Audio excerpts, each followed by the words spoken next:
For many centuries, London was a dangerous place.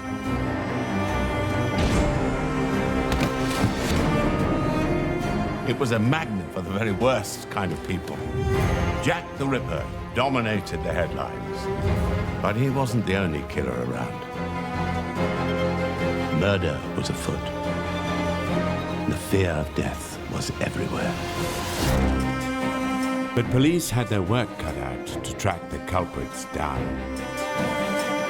In this series, we'll be investigating some of the city's most notorious and intriguing crimes. Female defendant.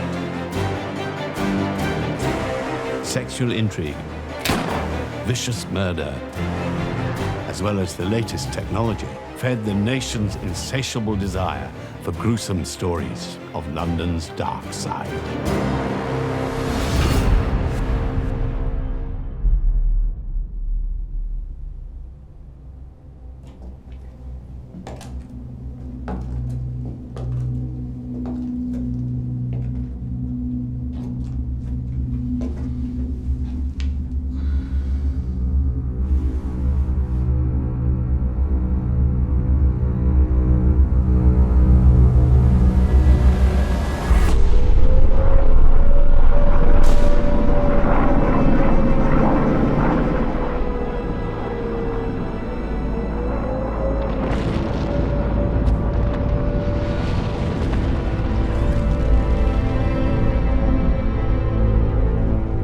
Grim and dark days of the Blitz, when the nation stood together against the evils of Nazi Germany, have always been a strong influence over Britain's image of its own character. London had to withstand 57 consecutive days of aerial bombardment. The city's inhabitants had to observe the strict regulations of the Blackout, which made life so much harder for the German bombers, but also for the Londoners themselves. It's difficult to imagine now what life was like in London in 1940, not knowing whether you were going to be alive the next day, the next week, which must have been very difficult for people to cope with. By 1941, the city had a tremendous number of bomb sites and derelict sites. It was taking a real beating. It wasn't so much the deaths that were the problem. It was the amount of homelessness, the number of people that were bombed out of their houses and ended up with nowhere to live, nowhere to go. They didn't know where to turn. They didn't know what to do about money. They didn't know what to do about their possessions. And so there was a lot of chaos. There were supply shortages to exploit, empty and bomb-damaged homes to loot, and huge numbers of young men to entice with drink and prostitution. From 1939 to 1945, crime rose by over 50%. An undermanned police force struggled to cope. It was, in the words of one gangster, a criminal's paradise. There was this great darkness at night, which gave opportunities, if you like, for people to commit crime. People didn't know whether they were going to live, whether they were going to die.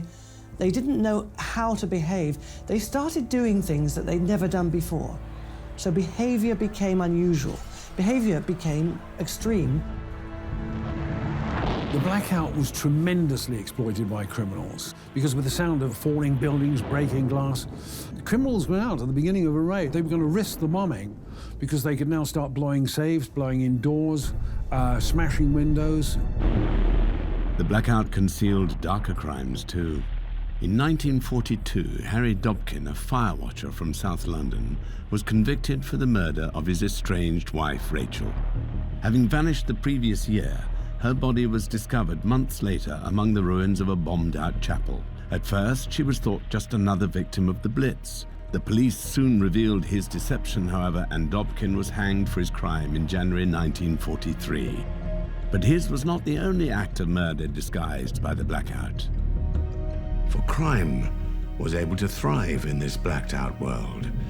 And there are no crimes more notorious than those of the Blackout Ripper.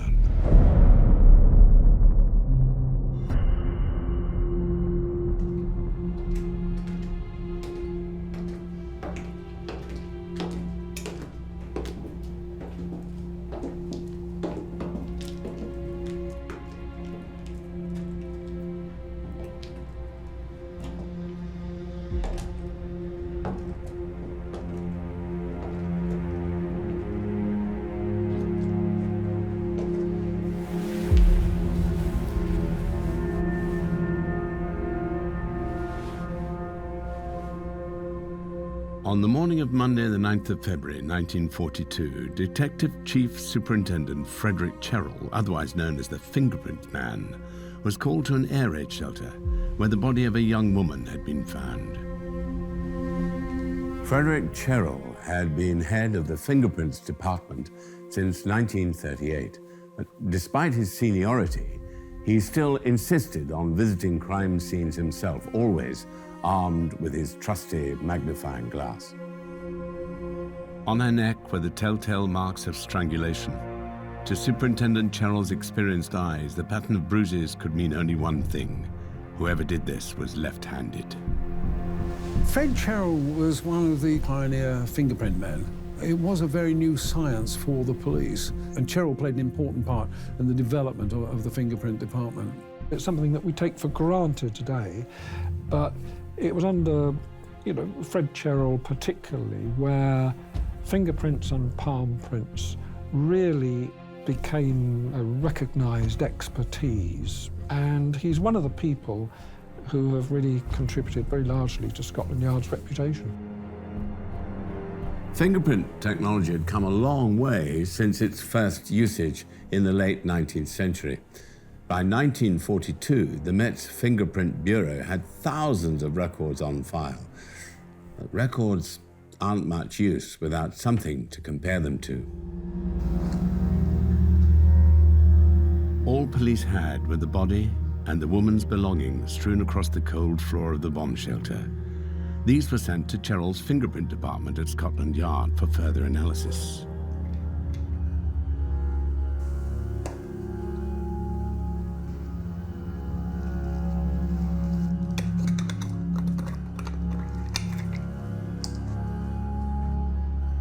The fingerprints had really started to be introduced into police work because sometimes criminals would come to court and it wouldn't be clear whether or not they had a previous conviction in another court under a different name.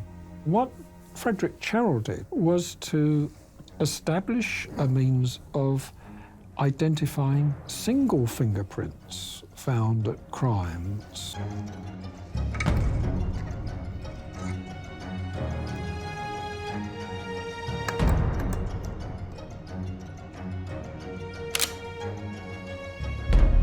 Cherrell and Detective Inspector Sidney Birch had little to go on.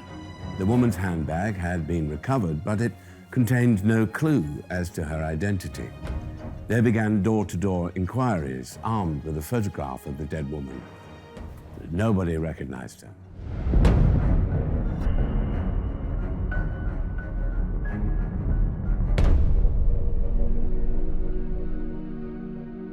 He was found on Wyndham Street, just around the corner from the shelters.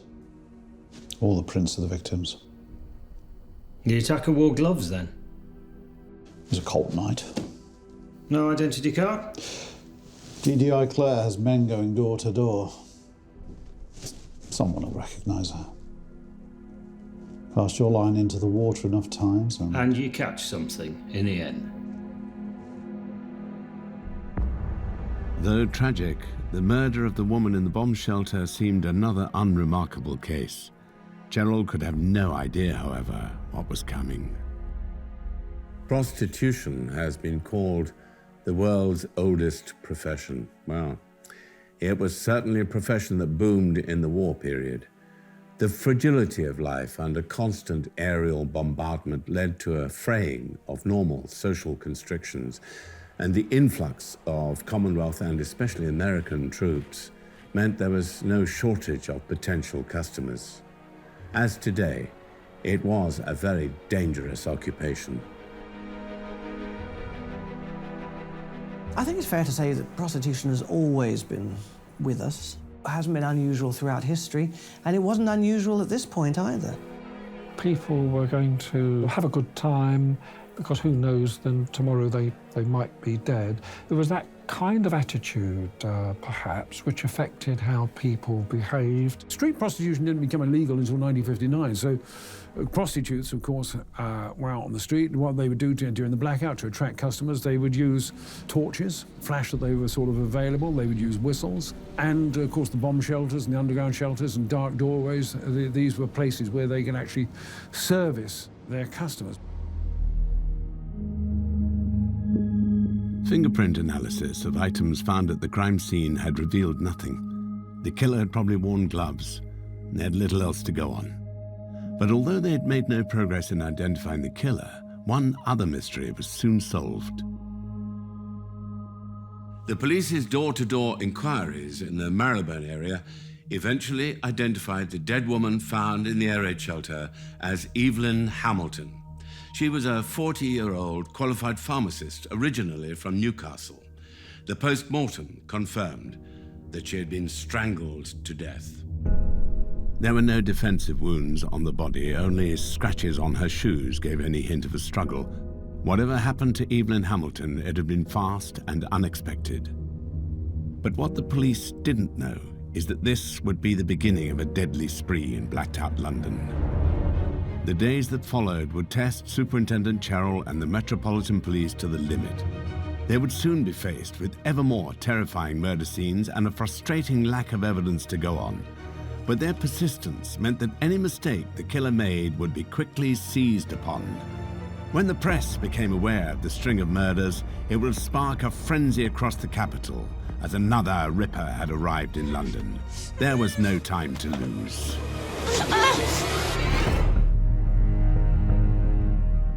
On the morning of the 9th of February 1942, the body of Evelyn Hamilton was assessed by Superintendent Frederick Cherrell of Scotland Yard, a man respected worldwide for his expertise in fingerprint analysis. But he had no prints to work on at this crime scene, only the contents of Evelyn's bag found next to a strangled corpse. But just as he began to work on this case, more news would arrive. Fingerprint office. It is. I see.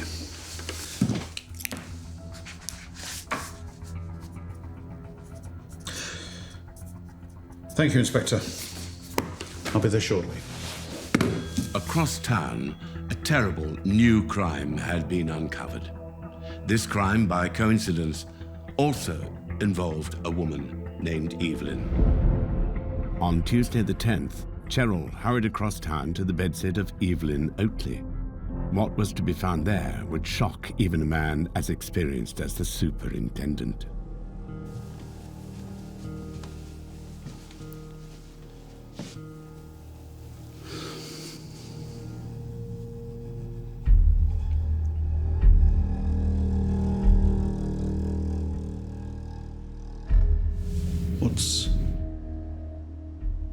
What is that between her legs?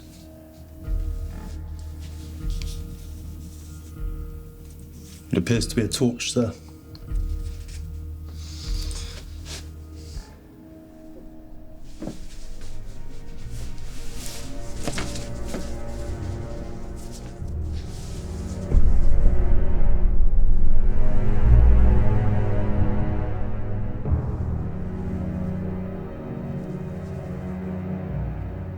Evelyn Oatley had suffered a brutal assault.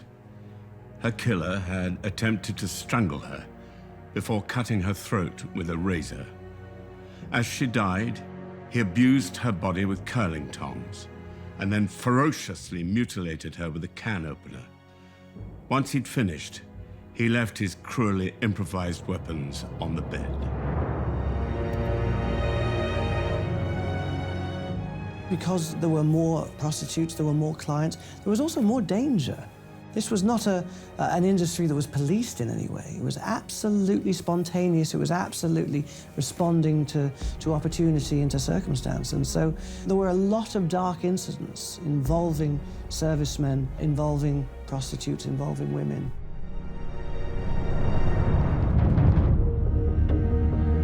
Opportunity and circumstance also fueled one of the Blackout's other social problems, that of looting.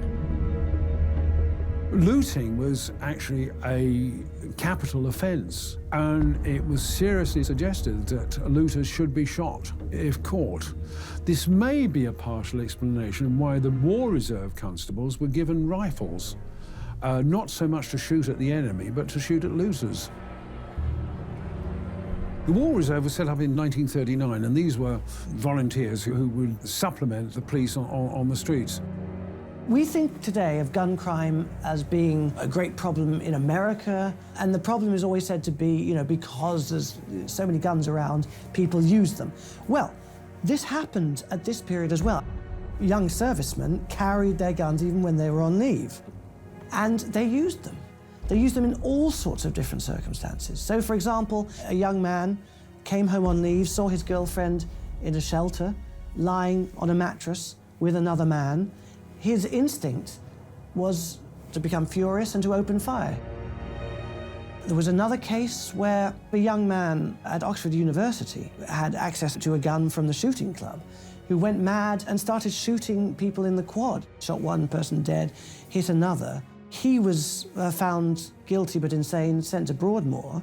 The fact is that there was a surprising amount of gun crime happening, and it was happening because there were a lot of guns around.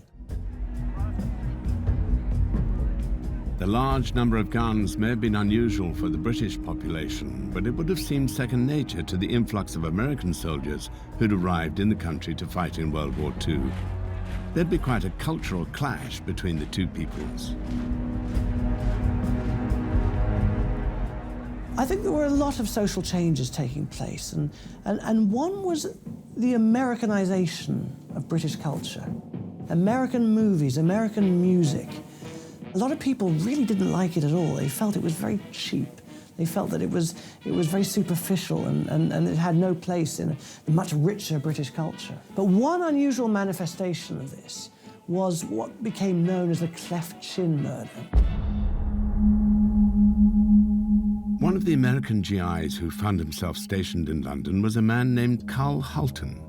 He met an English girl, a striptease artist called Elizabeth Jones.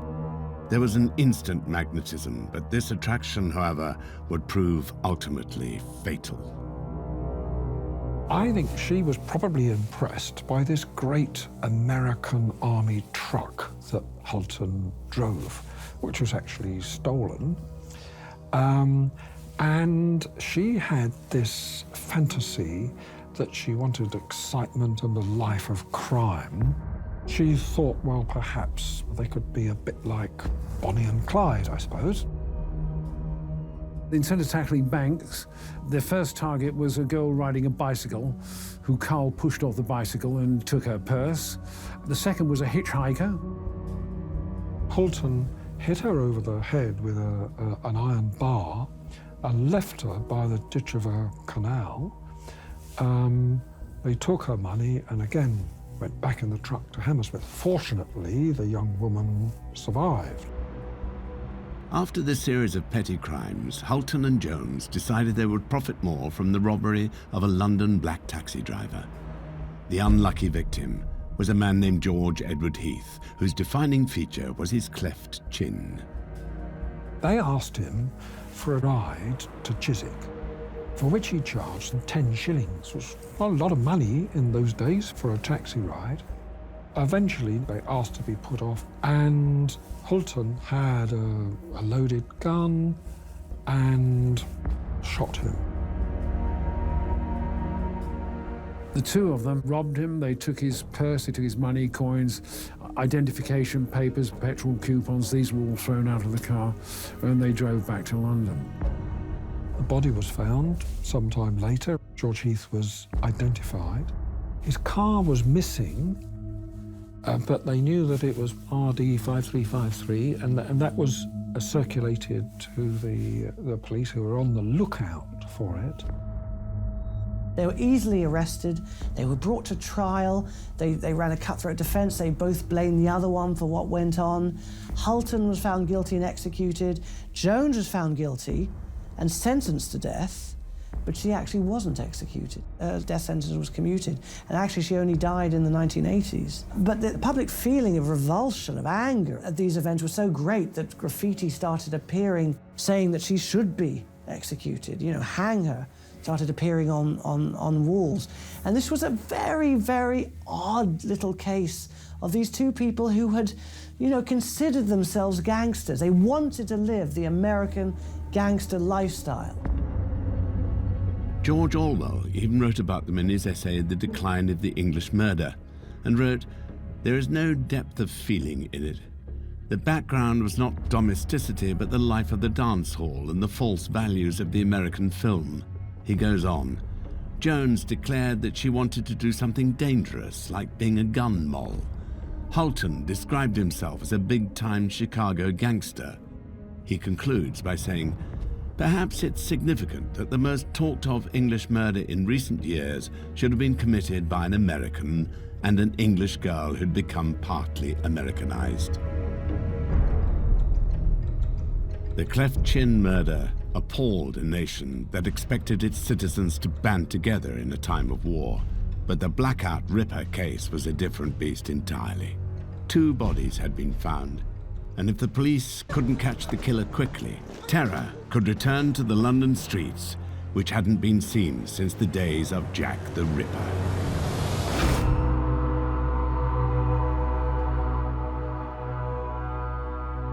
February 1942. In the blackout of wartime London, the Metropolitan Police were investigating 2 murders committed over successive nights. The victims were Evelyn Hamilton and Evelyn Oatley. Having inspected both crime scenes, Frederick Cherrell was now analysing the instruments found at Wardour Street that were used to mutilate Evelyn Oatley's body.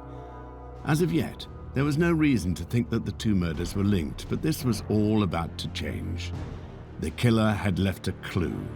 Cherrell discovered a greasy fingerprint on one of the objects taken from the murder scene.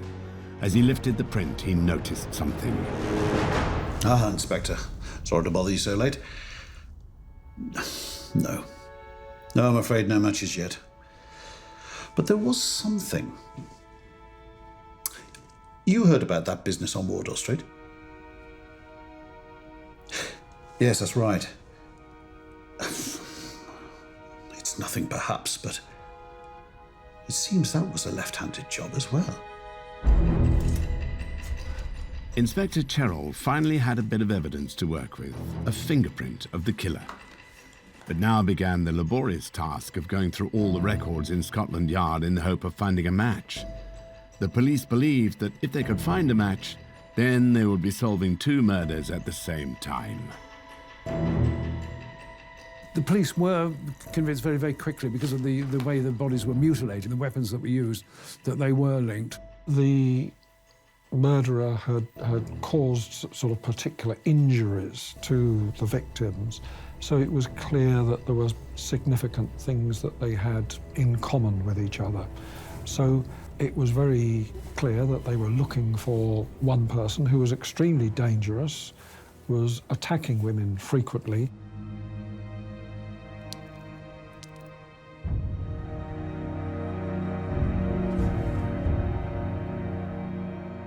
Whoever the killer was, Cherrell could not find a match.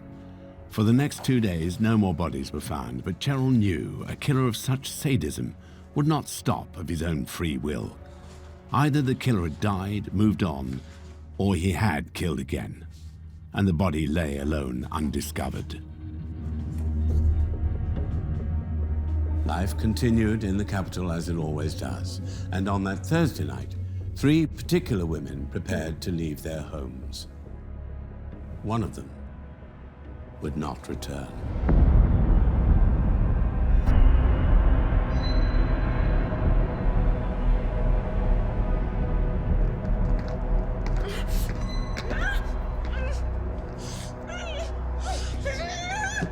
Is someone there?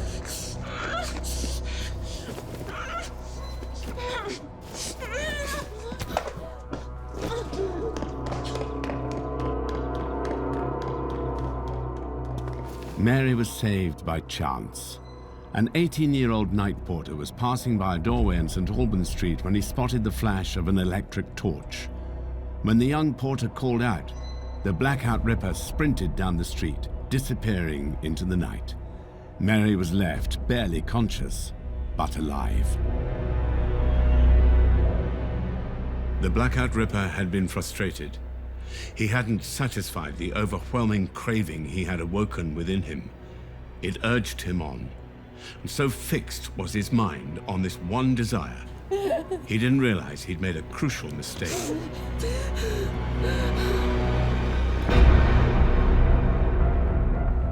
Mary Haywood had survived an encounter with the Blackout Ripper that night.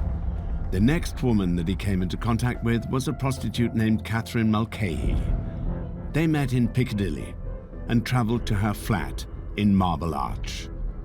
Once in the bedroom, he began to strangle her. She fought back and fled the apartment. Unsatisfied and driven by the desire for death, the killer returned to the streets looking for another victim.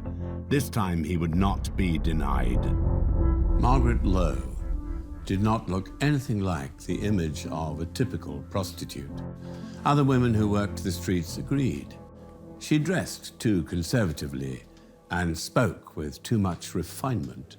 They nicknamed her the Lady. The Blackout Ripper had been thwarted twice that evening, but Margaret Lowe would not be so lucky.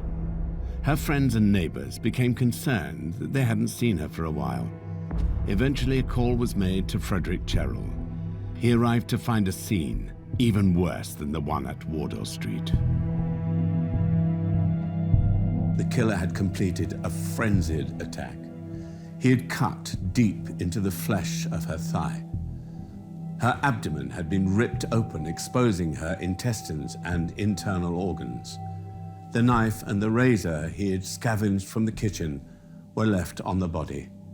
Once again, he'd improvised weapons found at the location.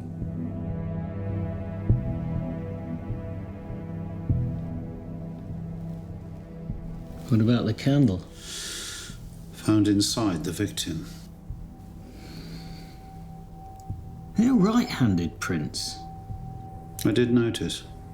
You sure they're your man? You are a right-handed man, aren't you? Yes. Let's say my fist is the candlestick, and this pencil here is the candle. How would you go about removing it? Naturally enough. But imagine there were wax around the base of the candlestick, holding it tight.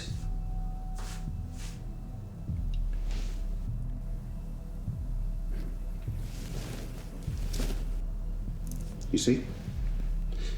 You had to use your other hand, your left hand, which is the natural thing to do for a right-handed man. But a left-hander, now, Would use his right. precisely. Right-handed prince. Left-handed man.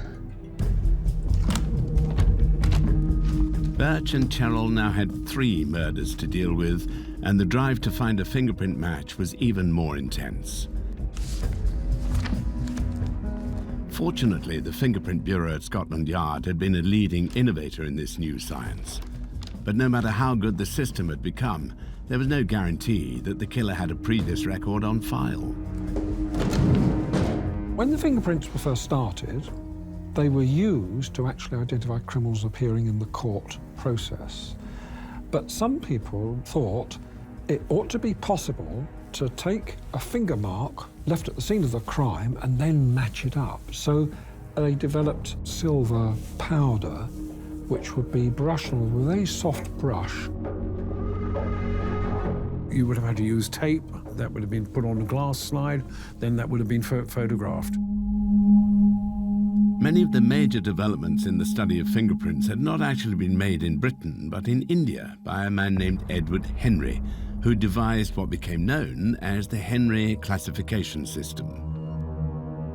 Edward Henry, who became commissioner at Scotland Yard, came up with the system that, according to whether you had a loop or a wall pattern on your fingerprint, and by looking at your thumbs and fingerprints, he actually worked out a way of classifying these fingerprints, and it ended up into a 1,024 different categories and permutations, and that formed the basis for how police could store and retrieve fingerprint patterns.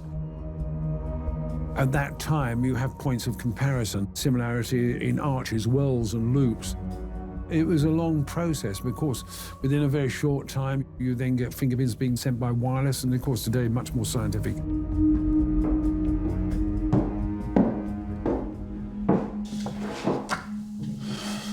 Any luck? Nothing in the records. Do you mind?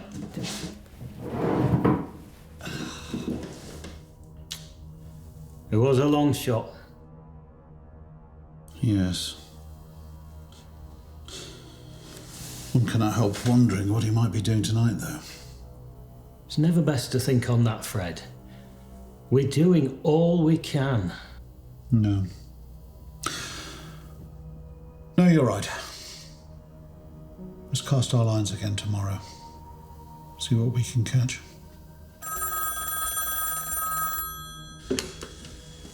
Yes, fingerprint office.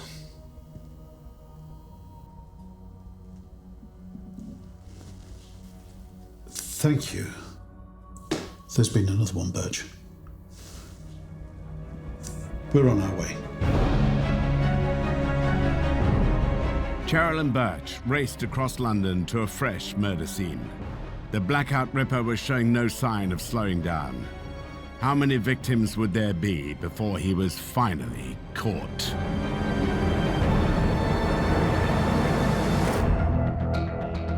The Blackout Ripper had already killed 3 women. The bodies of Evelyn Hamilton and Evelyn Oatley had shown that the police were looking for a left-handed killer, but they were no closer to identifying their suspect. In the early hours of Valentine's Day, Superintendent Cheryl raced across London to Sussex Gardens in Paddington. The Blackout Ripper had struck yet again. The post-mortems conducted on Margaret Lowe and Doris Journet by Sir Bernard Spilsbury produced strikingly similar results. Both women had been strangled, a silk stocking around both their necks. As they lay dying, both women had been hacked and slashed with abandon. Those investigating the crimes were worried. If the killer kept up this pace, it would create public panic and a fear that the police were unable to stop the slaughter. Despite their best efforts, they were no closer to identifying the man. On Valentine's Day, however, the press reported the gruesome twin discoveries of Margaret Lowe and Doris Journet's mutilated bodies. Inevitably, the killer was nicknamed the Blackout Ripper. In the early part of the Blitz, the press was very limited in what it could say about certain things. So even though this was happening in 1942, at a point when the war was starting to turn in the Allies' direction just for the first time, you know, there was still this sort of thirst, this hunger for, you know, a good old-fashioned murder story. The newspapers picked up on this very rapidly, and I think the phrase Blackout Ripper came from the press, and it was really being reported as something that caused great fear, particularly for women who, you know, had to travel around in the dark. So you could imagine the extra fear of this man who was on the loose. Even the Times was full of it, not just the more tabloid papers. So yes, the press were very happy to go to town on human interest, murder, crime stories, even though, you know, the war was going on around it, and you might think the war would be a much bigger story overall. But no sooner had the story broken than it was nearing its end. After receiving so many calls to inform him of the discovery of further bodies, Frederick Cheryl was finally about to receive some good news.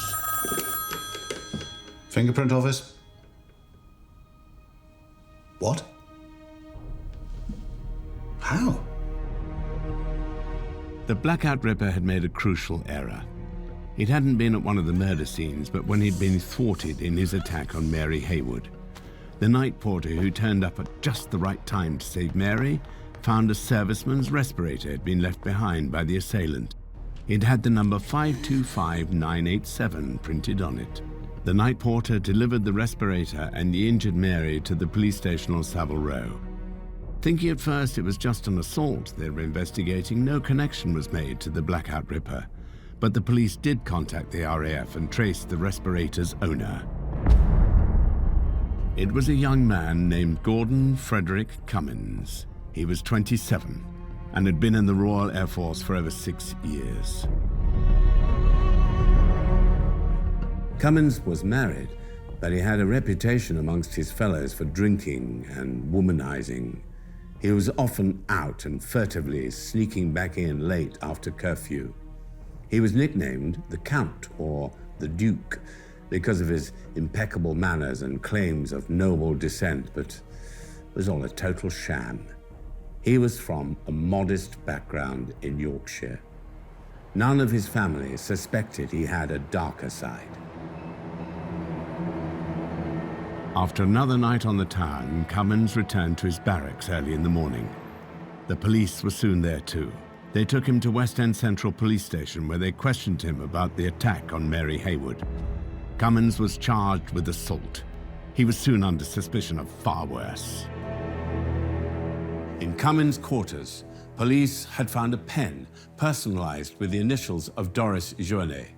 They also found a comb belonging to one of his victims and a cigarette case bearing the initials of another. They were certain they had their man. Of course. Thank you for informing me.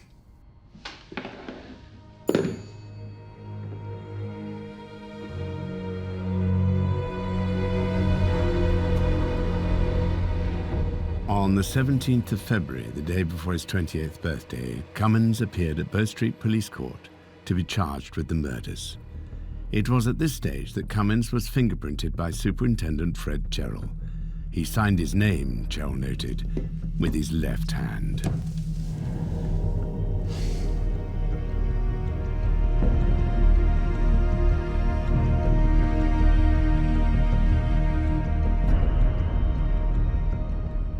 Cummins' trial began on the 23rd of April, 1942. The case was interrupted when the jury was shown the wrong exhibit. The judge ruled that this compromised the jury's ability to try the case properly, and he dismissed them. A new trial with a new jury started a week later. Cherrell was to be a key witness for the prosecution. The defense's only hope was to discredit his testimony and that of the other experts involved. What Frederick Cherrell did was to establish a much better way of linking up a finger mark found at a crime with a suspect whose fingerprints were on record. It was a careful crime scene examination by the fingerprint experts that contributed to a very large degree to that identification evidence. Cummins appeared in his defense on the second day of the trial. He insisted on his complete innocence. Cummins denied that he was the killer. He said the men he was sharing his billet with, they would often use one another's gas masks. They could all give one another alibis because they would sign into the register and then they would leave the billet down the nearby fire escape. But this alibi was quickly cracked. And Cummins doesn't seem to have been particularly liked by his fellow students. The evidence not only had Cummins at Evelyn Oatley's flat, inside his gas mask, there were sort of pebbles and stones and bits of ash which came from the bomb shelter where the first victim had actually been killed. The defense was fighting a losing battle.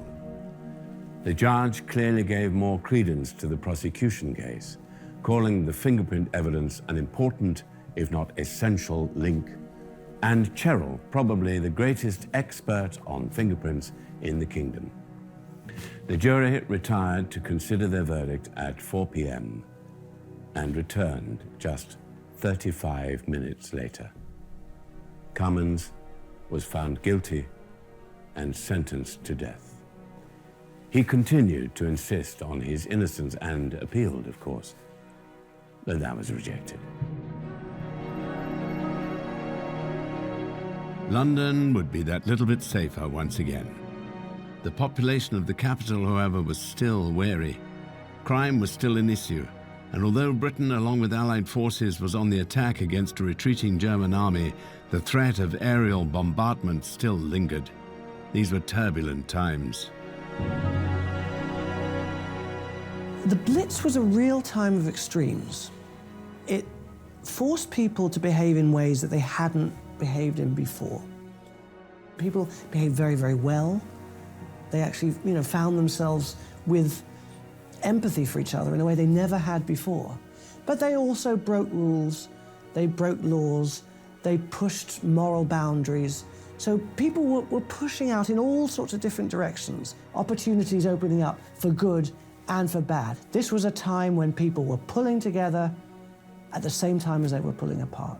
And it's a time that we really should remember as one of the most interesting and integral and formative periods of modern British history. For the family of Gordon Cummins, the fact that one of their loved ones was a brutal murderer was probably too much to comprehend during this already mixed-up era. They started a mass campaign of letter writing in order to earn him a reprieve from the noose. The Home Secretary at the time, Herbert Morrison, received dozens of letters outlining supposed holes in the case. Those letters are still on file in the National Archives. Mr. Cummins himself enlisted the help of the Archbishop of Canterbury and the Prime Minister's wife. All these letters received the same response. I have considered sympathetically and carefully all the circumstances of the case.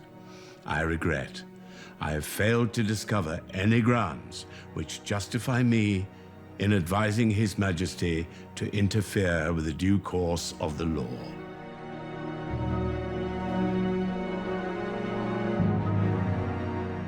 Cummins, the Blackout Ripper, would indeed hang for his crimes. With all appeals exhausted, he was executed on the 25th of June, 1942.